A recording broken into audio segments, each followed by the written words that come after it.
And as if Joe Biden's handling of COVID wasn't bad enough, look at what he has done to totally botch the American economy.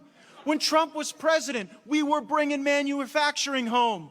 We were raising the wages of our fellow Americans. There was capital investment in American businesses. We were ambitious. We were forward-leaning. Things were going great for our country until China exploded this bioweapon of coronavirus onto the world. And now we see Bidenflation. All the money you've worked for in your life is worth less. If you're a farmer and you've got contracts, you're going to be paid with money that's worth less and less under those contracts. The stuff you buy is going to cost more. You know what? If printing money made your nation stronger, Zimbabwe would be the most powerful country in the world, but it doesn't, and they're not.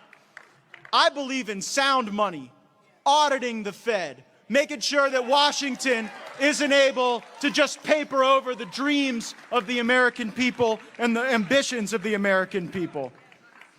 These lockdowns and this just printing of money, it's really an attack on blue-collar America from Joe Biden. Oh, he wants to act like he's middle-class Joe from Scranton, if he even remembers where he's from anymore. But the things that the Biden policies are doing, they destroy the budgets of American families. Look at gas prices. They're through the roof. You got to account for that every month at the kitchen table when you're doing your family budget. You look at food on the table. Families want to travel, take a vacation. They've made all of that less possible. They've made the American dream of home ownership far more difficult to achieve. And look at this infrastructure bill they've got. Have you seen that in this infrastructure bill, they are starting the process of a government-imposed per-mile tax on the American people where they monitor where you go? I mean, is it just me or does government keep getting a lot nosier? And by the way, if you live in the Acela corridor, or if you live in Nancy Pelosi's district, or if you're one of, the highly densely concentrated Chuck Schumer voters, that might be okay for you. But if you're like the rest of us, out here in regular America, a per-mile charge is insanity, and we must fight against it.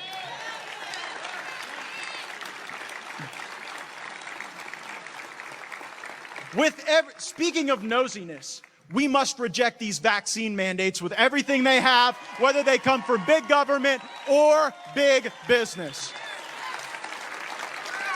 I mean, and I've heard the neo-libertarian argument, well, we can't tell businesses what to do. If businesses want to do vaccine mandates, we just have to let them. Hogwash! These businesses relied on you during this pandemic. They got PPP loans. They benefited from Fed policy. So the very businesses that relied on your generosity, on your strength as a country, should not be able to turn that against the American people and to create two classes of citizens within our nation. If they do this, if they get these vaccine passports, it will be proof that Big Pharma totally owns this country. And watch your favorite news show or your least favorite news show, and then count how many commercials are from pharmaceutical companies. And it's all the same one, right? They're like in the two bathtubs, or they're swinging on the swings, or walking through the meadows. And then there's that voiceover: may cause internal bleeding, abdominal bowel syndrome, death, pimples, death. You could have just stopped there.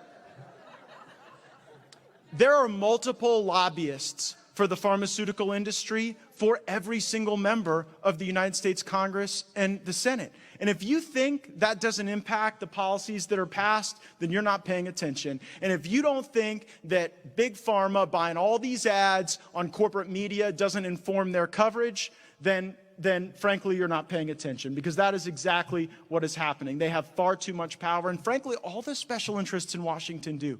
I mean, when I got to Washington, I was horrified at the extent to which power was traded based on how much money you could raise from the lobbyists and the PACs.